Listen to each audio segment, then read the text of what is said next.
Okay. అందరికీ నమస్కారం. ఇప్పుడు మన రాష్ట్రంలో హాట్ టాపిక్‌గా జీవో నంబర్ 16 వలన హైకోర్టులో మొన్న ఒక జడ్జిమెంట్ వచ్చింది మన 19వ తారీఖున. ఆ జడ్జిమెంట్ ప్రభావం ఈ రాష్ట్రంలో ఉన్నటువంటి కాంట్రాక్ట్ కార్మికులందరి మీద పడింది. అదే సందర్భంలో విద్యుత్ సంస్థలో టీవీఏసీ, జేఏసీ ఆధ్వర్యంలో ఆర్టిజన్ కన్వర్షన్స్ కోసం కూడా ఒక పోరాటం జరుగుతూ ఉంది. ఈ పోరాటం జరుగుతున్నటువంటి ఈ సందర్భంలో హైకోర్టు నుంచి వచ్చినటువంటి జడ్జిమెంటు ఈ కార్మికులందరిలోనూ కూడా ఒక గందరగోళాన్ని సృష్టించిందనే చెప్పాలి. అసలు ఆ జీవోలో ఉందేంటి, ఈ జేఏసీ కన్వర్షన్ పోరాటం ఏంటి, ఈ రెండింటి మీద కొంత వివరణ ఇవ్వాలని చెప్పి జేఏసీ చైర్మన్గా మీ ముందుకు వచ్చాను. 1994లో ఉన్నటువంటి ఒక చట్టంలోని 10A తీసుకుని 2016లో జీవో నెంబర్ 16ని అప్పుడున్నటువంటి ప్రభుత్వం తీసుకొచ్చింది. ఆ జీవో ప్రకారంగా అప్పటికే డిపార్ట్మెంట్లో ఉన్నటువంటి ముఖ్యంగా డిగ్రీ కాలేజీలు, పాలిటెక్నికల్ కాలేజీలు, జూనియర్ కాలేజీల్లోనూ లేదా మెడికల్ అండ్ హెల్త్లో కొన్ని పోస్టులను రిక్రూట్మెంట్ చేయడం కోసం ఆ జీవోని బేస్ చేసుకుని రిక్రూట్మెంట్ చేశారు.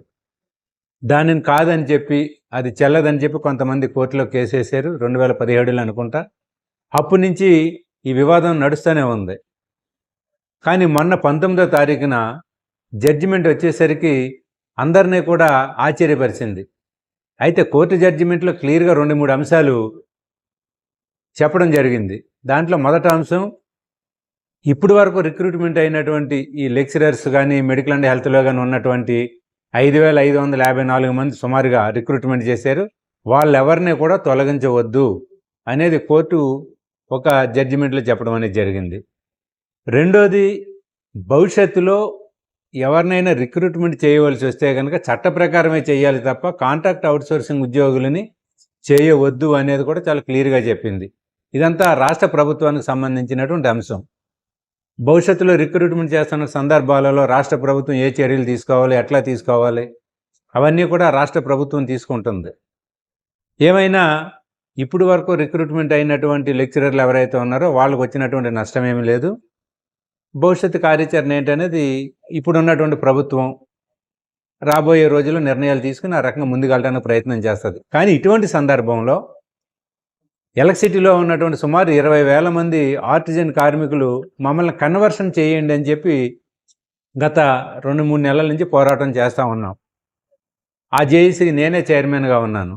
అనేక మంది ఆర్టిజన్స్ రోజు ప్రశ్నలు అడుగుతూ ఉన్నారు. మరి జీవో నెంబర్ 16 ప్రకారంగా కాంట్రాక్ట్ అవుట్సోర్సింగ్ ఉద్యోగులను రెగ్యులరైజ్ వద్దు అని చెప్పి హైకోర్టు తీర్పు చెప్పిన ఈ నేపథ్యంలో మన పరిస్థితి ఏందనేది నేను మన ఆర్టిజన్స్కి అందరికీ నేను చెప్పదలుచుకున్నటువంటి ఒకే విషయం, మనకే ఆ జీవో నెంబర్ 16కి సంబంధం లేదు. మనం కాంట్రాక్ట్ అవుట్సోర్సింగ్ ఉద్యోగులం కాదు.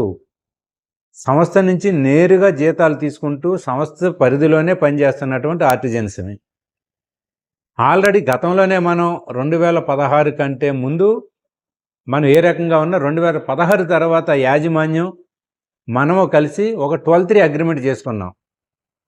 12(3) అగ్రిమెంట్ ప్రకారంగా మనకే మేనేజ్మెంట్కి కొంత కామన్ అండర్స్టాండింగ్ కుదిరింది. దాని ప్రకారంగానే మనం వేతనాలు తీసుకుంటూ ఉన్నాం. ఇంకా ఇతర బెనిఫిట్స్, మెడికల్ బెనిఫిట్ వస్తూ ఉంది, లీవులు వస్తూ ఉన్నాయి, ఇంకా రకరకాల బెనిఫిట్స్ పొందగలుగుతున్నాం మనం. ఇక్కడ మనం అందరం కూడా అర్థం చేసుకోవాల్సింది, మందే గవర్నమెంట్ సంస్థ కాదు, మంద కేవలం లిమిటెడ్ కంపెనీ. అంటే ట్రాన్స్కో కావచ్చు, జెన్కో కావచ్చు, డిస్కామ్స్ కావచ్చు, ఇవి పబ్లిక్ సెక్టారు. ఇక్కడ ప్యూర్లీ ఐడి యాక్ట్ వర్తిస్తుంది, మనకి ఇండస్ట్రియల్ డిస్ప్యూట్ యాక్ట్ మాత్రం వర్తిస్తుంది. ఈ ఇండస్ట్రియల్ డిస్ప్యూట్ యాక్ట్ ప్రకారంగా మనము మేనేజ్మెంటు నెగోషియేషన్స్ జరుపుకునే రైట్స్ ఉన్నాయి మనకి. ఉదాహరణకి మన పిఆర్సీ అప్పుడు మనం నెగోషియేషన్ జరిపినప్పుడు మన ఆర్టిజన్స్ కూడా శాశ్వత ఉద్యోగులకి ఎంత ఇచ్చారో మనకు అంతే వచ్చింది పిఆర్సీలో పర్సంటేజ్ ప్రకారంగా.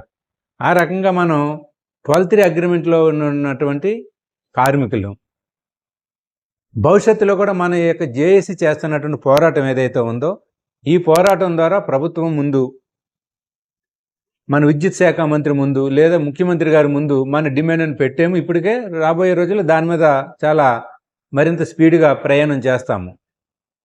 కానీ యాజమాన్యంతో మనం నెగోసియేషన్ జరిగినప్పుడు మన యొక్క పోరాట ఫలితం కావచ్చు, జేఏసీ తీసుకుంటున్నటువంటి స్ట్రగుల్స్ వలన కావచ్చు, మేనేజ్మెంట్తో కన్వర్షన్ కోసం ఒప్పందం జరుగుతున్న సందర్భంలో మనం మళ్ళీ 12(3) అగ్రిమెంటే చేసుకుంటాం. ఆ 12(3) అగ్రిమెంట్ చేసుకోవడానికి ఇండస్ట్రియల్ డిస్ప్యూట్ యాక్ట్ ఏదైతే ఉందో దానివల్ల వర్తిస్తుంది. దీంట్లో యాజమాన్యము, యూనియన్స్, థర్డ్ పార్టీగా కమిషనర్ ఆఫ్ లేబర్ డిపార్ట్మెంట్ ఈ 3 మిక్స్ అయితేనే 12(3) అగ్రిమెంట్ ఉంటుంది. 12(3) అగ్రిమెంట్లో 2-3 రకాలు ఉన్నాయి. ఒకటి ఎంఓయూ ఉంటుంది, 2 18(1) ఉన్నది, 12(3) ఉన్నది. మనం చేసుకునేది అగ్రిమెంట్లన్నీ కూడా 12(3) ప్రకారంగా చేసుకుంటాం. కాబట్టి నిన్న సుప్రీంకోర్టు కొట్టివేసినటువంటి జీవో నెంబర్ 16కి మనకు సంబంధం లేదు. రెండోది, దీని మీద అనేక మంది అంటే కొంతమంది మన జేఏసీకి వ్యతిరేకంగా కొంతమంది ఉండరు, ప్రతి వాళ్ళకి ఉంటారు, మనకే ఉన్నారు. అట్లాంటి శత్రువులు ఒక తప్పుడు ప్రచారం చేస్తూ ఉన్నారు. సుప్రీంకోర్టు జడ్జిమెంట్ ఇచ్చింది, హైకోర్టు జడ్జిమెంట్ ఇచ్చింది కదా, హైకోర్టు జడ్జిమెంట్ ప్రకారంగా ఎవరిని రెగ్యులరైజ్ చేయొచ్చు అని చెప్పింది కదా. కాబట్టి మీ జేఏసీ చేస్తున్న పోరాటం ద్వారా కూడా ఎట్లా రెగ్యులర్ అవుతారు, ఎట్లా కన్వర్షన్ ఇస్తారని ఇట్లాంటి క్వశ్చన్స్ మార్క్ చేస్తూ ఉన్నారు. నేను చెప్పినటువంటి ఏదైతే ఐడి యాక్ట్ ఉందో ఐడి ప్రకారంగా ట్రేడ్ యూనియన్స్, మేనేజ్మెంటు కలిసి ఒప్పందాలు చేసుకునే రైట్స్ ఉన్నాయి. దాని ప్రకారంగా మన కన్వర్షన్ ఏదైతే అడుగుతున్నామో అది 100% 100% ఇది కరెక్టు. కాబట్టి ఎవరో కూడా ఆందోళన చెందాల్సిన పని లేదు. ఎవరో కూడా పుకార్లు ఏదైతే చెప్తా ఉన్నారో ఇది చెల్లుతుంది చెల్లదని చెప్తున్నారు, అదంతా కూడా ఎవరు నమ్మొద్దు. ఖచ్చితంగా ఐడి యాక్ట్ ప్రకారంగా మేనేజ్మెంట్స్ ప్లస్ యూనియన్స్ మధ్యలో జేఏసీగా ఉన్నాం కాబట్టి జేఏసీ మేనేజ్మెంట్ ఒక ఒప్పందం చేసుకోవచ్చు. అవసరమైతే ప్రభుత్వం దృష్టికి తీసుకుని వెళ్తాం, ప్రభుత్వ సహకారాలు కూడా ఇమ్మని అడుగుతాము తప్ప దీంట్లో ఏ రకమైన గందరగోళం లేదు. బ్రహ్మాండంగా మన పోరాటాలు చేయడానికి అందరూ సిద్ధం కావాలి, మనం ముందుకెళ్ళాలి. అట్లాంటి తప్పుడు సమాచారం ఇస్తున్నటువంటి వాళ్ళని గట్టిగా అడగండి, మీరు అడిగి ఆ రకంగా ముందుకెళ్ళాలి. మన జేఏసీ ఖచ్చితంగా ఈ కన్వర్షన్ సాధించడానికి సిద్ధంగా ఉంది. మన జేఏసీ చేస్తున్న పోరాటానికి జీవో నెంబర్ 16కి సంబంధం లేదు. దీన్ని మీరు అందరూ కూడా గమనించాలని చెప్పి విజ్ఞప్తి. నమస్తే.